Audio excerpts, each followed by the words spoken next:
Isih takon karo putamu. Kowe bajak laut gantian anjara marang busanane Gusti Ayu Sindokana. Sopo jenenge? Sopo? Santi. Kowe ngaku wae kepenak. Kowe anjara marang busanane Gusti Ayu Sindokana. Piye? Piye?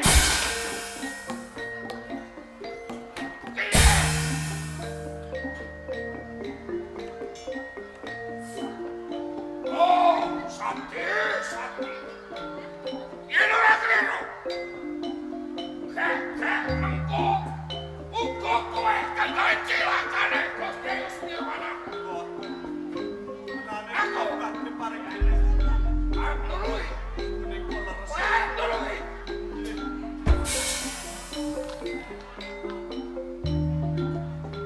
Santi. Kecil kowe ngaku. Lamun kowe ngakoni karo putamu. Kowe ora tak syarat tak suwanake enturne. Nanging kula boten lepat. Piye? Piye? Ora aku. Kowe.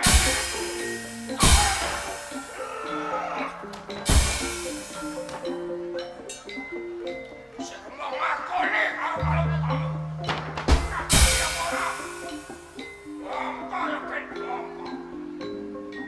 Bajak laut bajingan. Aku ora.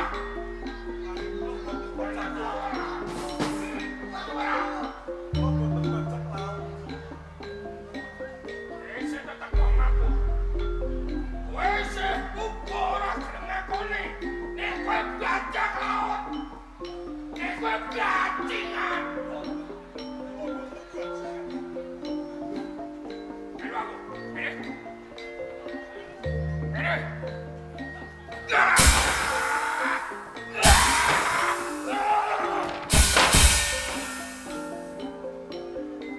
Mati, aku mati.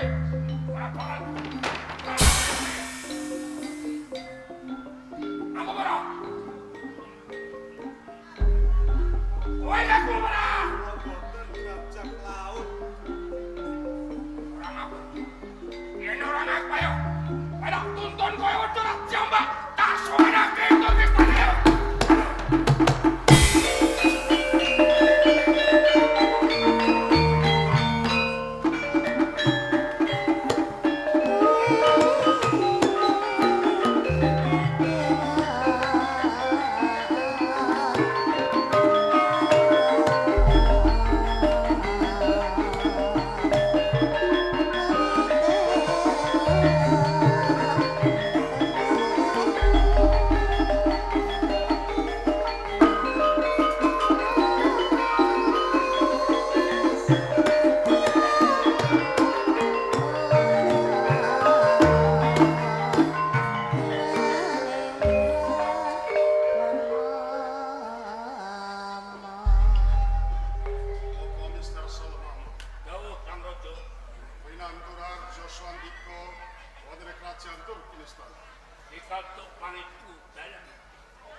Paring pangandika Kang Mas Sultan. Basuki Swanira non Krajan pikantuk mewah pangestu panjenengan. Sowan kula wonten ing pendhapi. Boten wonten alangan setunggal menapa. Hamung kula caos sungkem Kang Mas Sultan. Ing Suntombo boy Purwoto. Mekaten ngestaken dawuh. Balikika Bapak Mister Salmabo. Nggih, dawuh. Nalika semanten putusan dhateng Dokter Salokas. Ingkang parikedah mapakaken para Graya ingkang rusuh wonten Kerajaan Turki. Menapa wonten kabar sanariki? Dik Sang Raja. Dene menawi wonten tiyang ingkang damel sak wonten ing Kerajaan Turki. Menika sampun wonten kerampungan.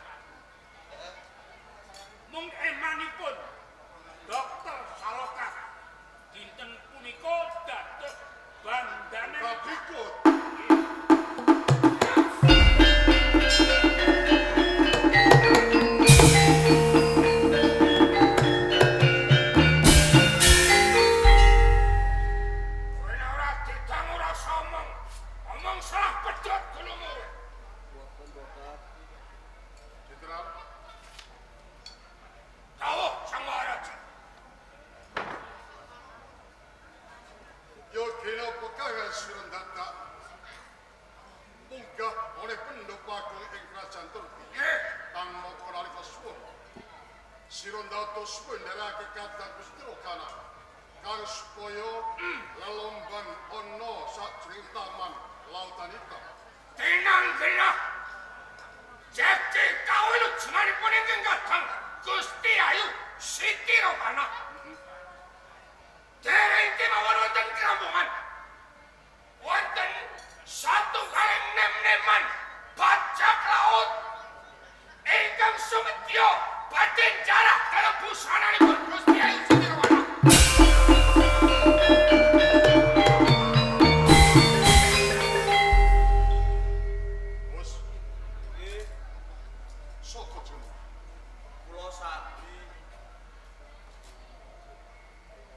Bendera kowe mlebu ing taman lautan hitam.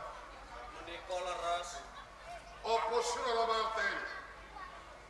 Lautan hitam kae taman larangan. Marat sosok bae. Priya kang mlebu ing taman lautan hitam bakal nampa pidana. Sati, sira luput. Sira salah. Ndak tetepake.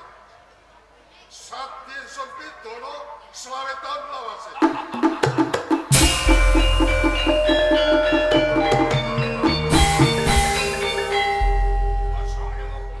Jenderal.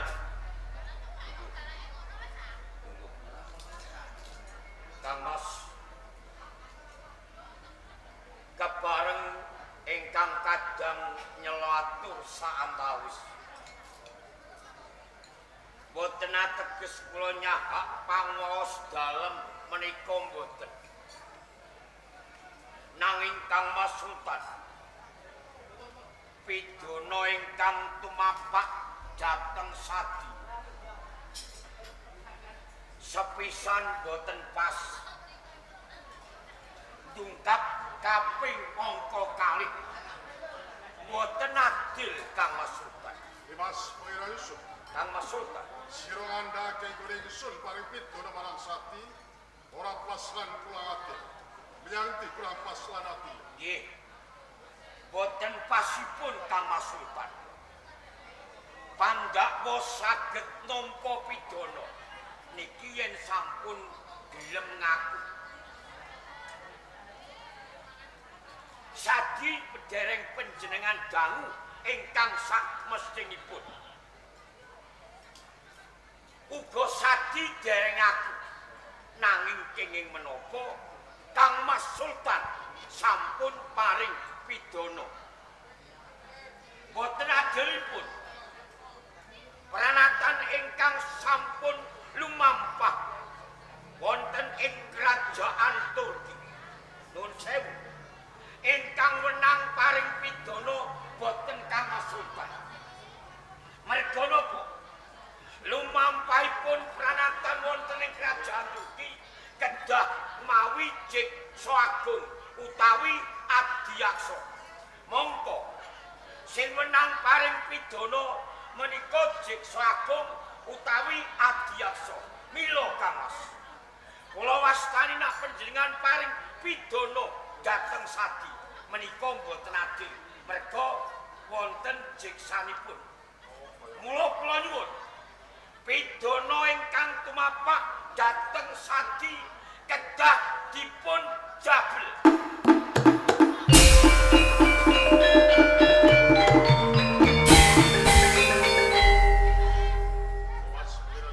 Kang Mas Sultan Umum saka kula atine pun kakang ngati paring pidana lali marang Jeksa Agung Adiaksa ing Kerajaan Turki. menika leres. Kula panyuwun bak udanan. Ya Sati. Nggih kula.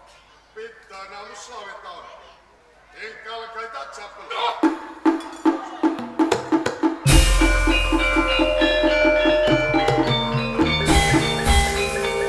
Senang, woy! Senang! Jenderal, Ya, senang! Jenderal. Lungguh!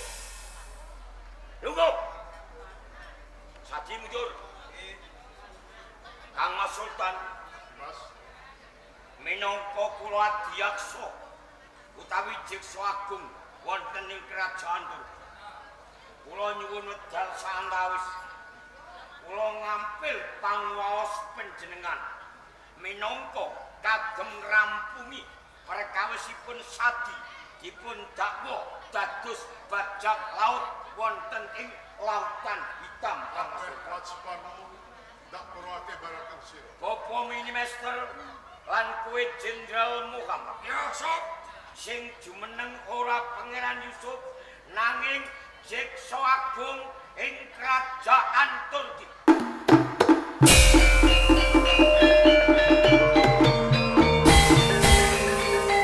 Jeksa Agung arsa mutusi perkaraning Sadi sing saiki dinakwa dadi bajak laut ana ing Lautan Hitam.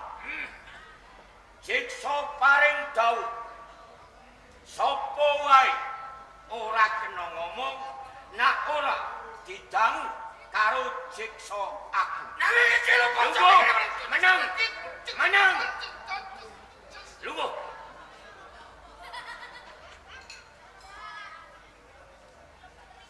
Lungguh. Bapak Minimester Sahul Mama. Ya, nggih. Kula kinten panjenengan sampun pono hukum ana ing Kerajaan Turki ingkang sampun lumampah. Perkara saged dipun adili, pandakwa saged nampa pidana kedah jangkep 5 perkara. Nak 5 perkara mpun jangkep kenging dipun patrapi pidana. Cocok. Sepisan ana bukti. Ping pindho ana sing didakwa.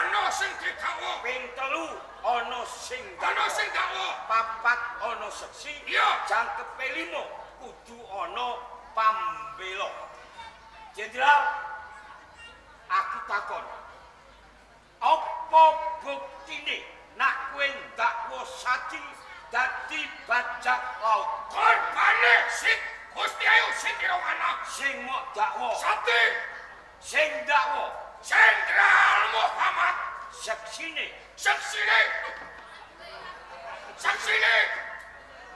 pripun? Seksine pripun? Ana wong mboten enten. Ora ana seksine. Enggak, seksine dhewe, Sob. Jenderal, apa lumaku? Apa sah dakwa berangkat dadi seksi? Sah. Ya. Aku percaya. Nak kowe duwe panyokro bawa dakwa berangkat dadi seksi sah. Nanging durung jangkep. Jangkep piye? Cek men pranatan ngaku adil. Pranatane soh rancak nggone ginakake kudu jangkep 5. Jangkepe kudu ana pambela. Kowe iki wong bodoh. Saiki aku takon. Sapa sing wani dadi pambela? Belani wong iki kapune ngopo? Bapak Minimester, napa panjenengan sanggup dados pambelanipun Sadi? Aku ora wong bento. Gara-gara kok belani wong salah. Lah oke. Pak, kowe gak saku. Ora sudi. Nak padha rasaku. Cek men perkara iso diadili. Aku sing dadi pambelane Sadi.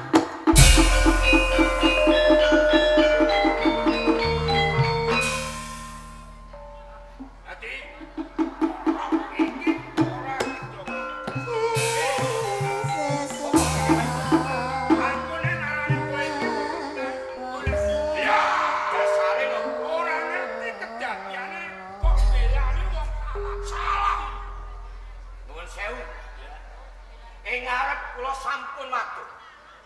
Perkara saged nampa pidana, saged dipun adili kedah jangkep 5 perkara. Saiki nak mboten wonten pambelanipun, pundi perkara saged dipun adili? Saiki nek kowe dadi pambela, kudu sing adil. Nggih, carane nggon mbelani piye? Sing salah kula salahke, sing bener nggih kula benerake. Kesuwen buka. Jenderal, ayo Bu. Jenderal, Jeksa takon karo seksi. Iya. Apa bener kowe nyekseni nak Sadi dadi bajak laut ana ing ing lautan hitam. Wani dadi seksi. Seksi ana paugerane Iya. pirang perkara. Seksi paugerane patang perkara. Apa wae? Siji. Dadi seksi kudu waras. Siji kudu waras. Wong edan ora iso dadi seksi. Bener. Kang angka loro ora kena tunu netra. Wong picak uga ora iso dadi seksi. Kang angka telu ora kena tunarungu. Wong budhek uga ora iso dadi seksi. Kang pungkasan ora kena tunawicara. Wong bisu uga ora iso dadi seksi. Jangkep bener praktis. Bener jenderal ora bener. Nanging jenderal, Ya, perkara iso diadili kudu cetha lan gamblang. Contone ki dadap kae nyolong sapi. Sapine dituntun konangan sing duwe. Berok wong kampung metu dikepruki ditakoni ngaku. Iki cetha nak maling wajib nampa pidana. ya, mergono buktine sapi. Ana buktine sapi. Kinaya kae nyolong TV. Nyolong TV. TV-ne dipikul. Konangan sing duwe malinge dicekel, dikepruki ditakoni ngaku. Iki ya wajib nampa pidana merga ana buktine nyolong TV. Ya, Saiki pitagon. apa? Nak kowe ndakwa Sadi dadi bajak laut. Ya. Sadi dadi maling. Maling. Apa sing dicolong Sadi? Lho, sing dicolong Sati. Lho, sing dicolong Sati. Apa sing dicolong Sadi? Sing dicolong Sati. Iki sing dicolong Sati. Aku takon. Iya. Nak kowe ndakwa Sadi kok dadi maling. Iya. Sadi dadi Bajak bajak laut. laut. Sing dicolong Sadi rupa apa? Sing dicolong Sati. Lho, sing dicolong Sati ya urung ana, Sob. Urung ana apa suwana. Heh, Tuh perkara iki ora kena tembung urung ana. Nak iya ya iya, nak ora ya ora. iki arep dadi bajak laut. Tembung arep iki aja didakwa, aja disuwana, aja ngungahke ning pengadilan. Sik. Sob. Tupeh kowe pinter omong kowe jeksa agung sak penakmu dhewe. Aku tak takon balik karo kowe. Saiki nek ana wong go bedal bedale alas ki arep apa? Arep bedil. Kowe tak kete kowe tak ben-ben. Saiki nek ana wong go keranjang go arep budale Tegal ki arep apa? Arep ngarit. Saiki nek ana bekakas ngene iki. Cedak karo wong sugih arep apa? Cedak. Dhisik. Lho, Jenderal, wong gawa ning alas gawa bedil. Eko arep bedil, moga ning alas cetha ana kewan. Nek ora ana kewan, ora sida bedil. Mergo sing dibedil iki kewan. Ya, wong ning sawah gawa keranjang, gawa arit. Iki cetha nek ape ngarit, mergo ning sawah ana suket. Nek ora ana suket, ora ana sing dirit. ya. Saiki takonku. Ya. Nak kowe ndakwa Sadi kok dadi maling. Sing dicolong apane siki lho, Kang? Sing dicolong Sati. Cepet. Ya ora ana, Sob. Aku takon, sing dicolong Sadi apa? Urung ana sing dicolong, Sob. Tembung ngono iki aja mok suwana. Nak ngono ndakwamu karo Sadi ampyak awur-awur ora nganggo bukti sing nyata. Bener, Jenderal! Jenderal! Lungguh! Lungguh! Ayo lungguh! Ya. Lungguh! Lungguh! Ya.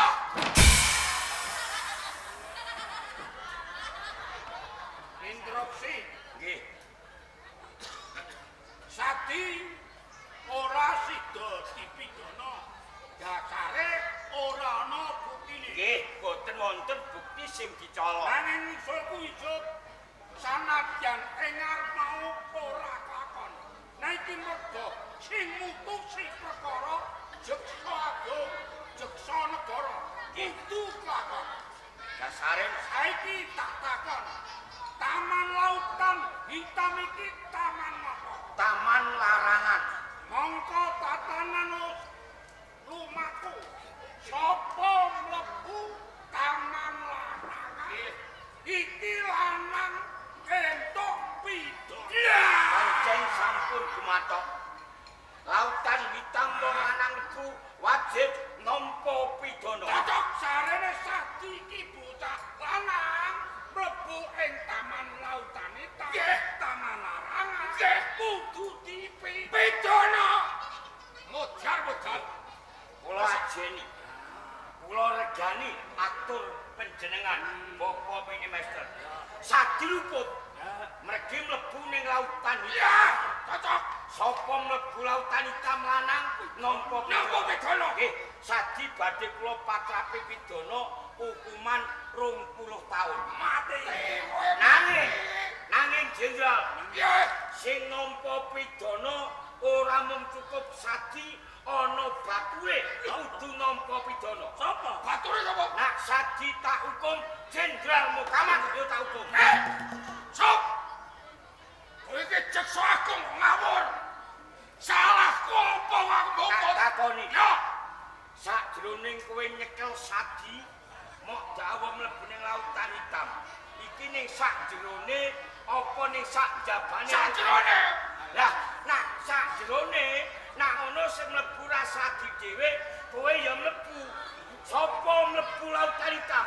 Wong lanang kudu nampa pidana. Sadi nampa pidana, Jenderal Muhammad ya nampa pidana. Hukumlah. Hukum iki sampeyan. Jenadel pranatan. Adil. Sadi tak hukume 20 tahun. Jenderal Muhammad tak hukum 80 tahun.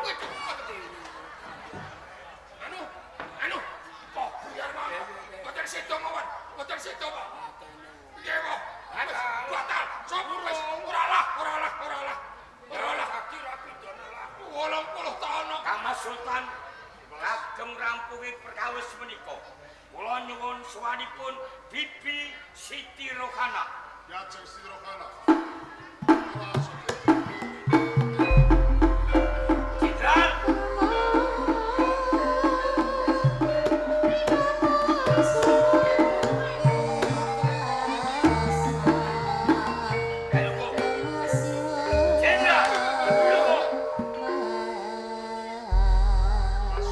Kamas Sultan Abdul Aziz. Ingkang kene kadang Sidrokana wis para suwan. Warga wasih sondak paringati marang Sabdo dalam Bibi Siti Rohana. Pangeran Yusuf. Niki wonten perkara Sadi dinakwa dados maling. Kula nyuwun miterang kalih sampeyan. Nak iya nggih kandha iya, nak boten kandha boten. Saklebetipun Bibi Siti Rohana lomban wonten ing lautan hitam. Napa wonten ageman panjenengan ingkang kececer saking jiwa panjenengan? Bebar pisan ora ono. Boten wonten. Nak ngono cetha Sadi ora maling.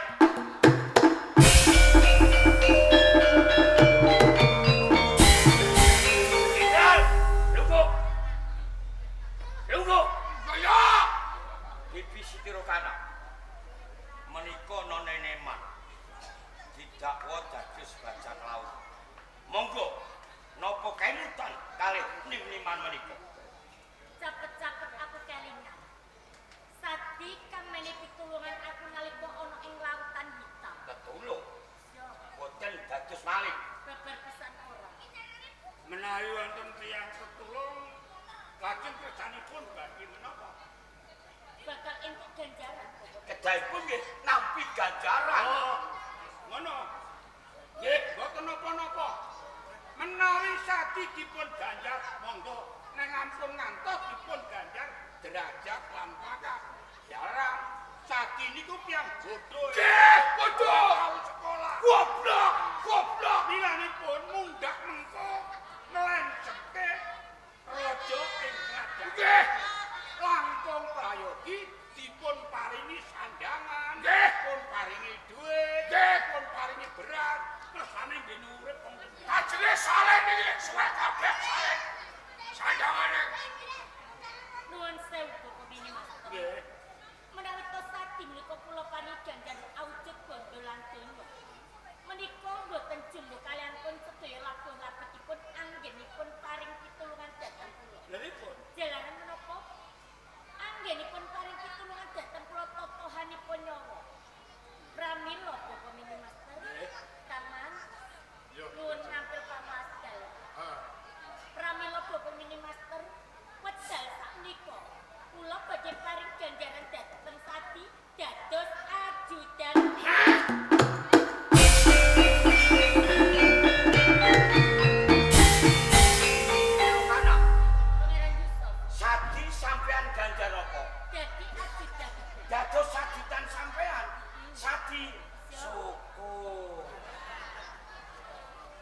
Sadi, ngadeg.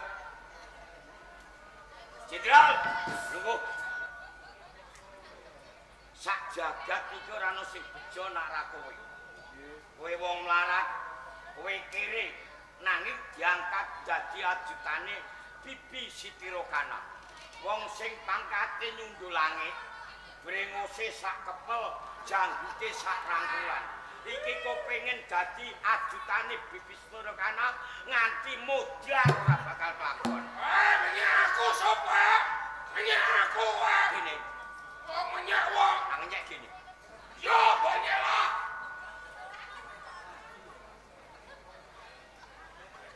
Sadi, kantin taman. Nestu aku dawuh.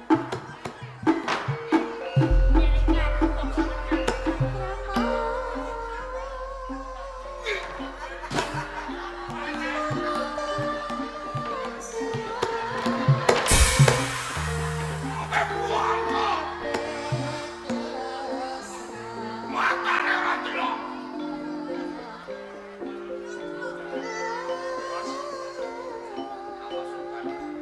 Perkara kerajaan Turki wis kontrak. Ingsun parati Wiswaranti para kula.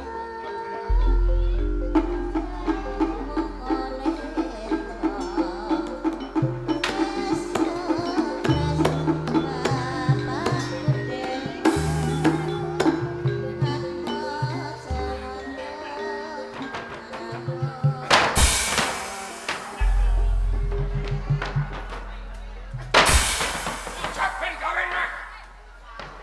Rusak ben rusak.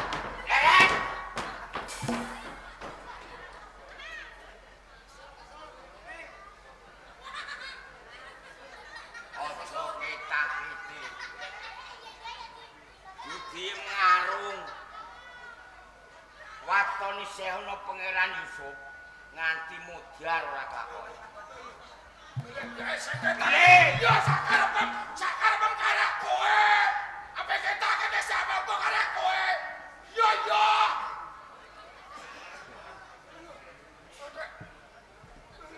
Ora ketak-ketik kok getok ngomong. Yo ora sop. Ora.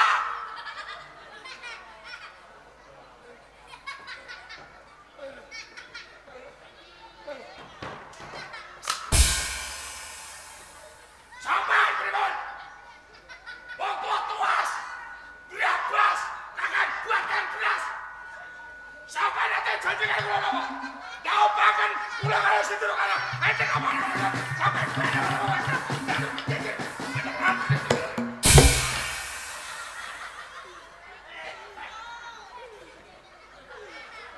kancane yo nek plang. Kalan ngomong buat. Banter pripun? Biar kok ngerti kok boten salah ngomong. Kula niki kok ngerti Siti Rokana boten ngerti.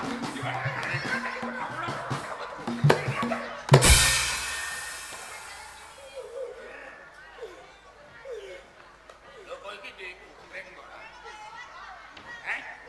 Kowe iki duwe kuping ora? Ada kuping ora duwe. Kurang golek entek ngamek. Nggon kupingin jegurake. Lah sasaran sati. Ora ngerti ning aku golek-golek. Ewa semono ora kelakon. Iki pripun, Pak?